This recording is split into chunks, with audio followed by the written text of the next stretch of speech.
दुसरं सांगतात. निवडणूक आल्या, पवारसाहेबांची माझ्याबद्दल काही बोललं नाही. काय बोलायचे यांच्याबद्दल? त्यांनी बोलायला काय ठेवलं? काहीच ठेवले नाही. त्यांनी एकच गोष्ट ठेवली, त्यांनी गद्दारी केली. आणि जो गद्दारी करतो त्या गद्दारांना शिक्षा द्यायची असते.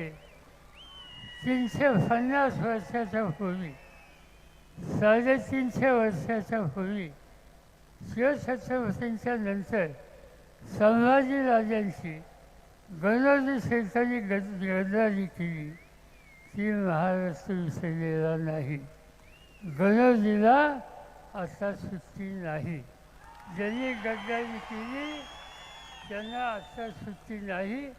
आता एकच ठिकाण आहे, उद्याच्या तुमच्या मतदारसंघाच्या विधानसभेच्या निवडणुकीमध्ये माझा एकच शब्द तुम्हाला आहे की या निवडणुकीमध्ये वळसे भाषांना 100% पराभूत करा.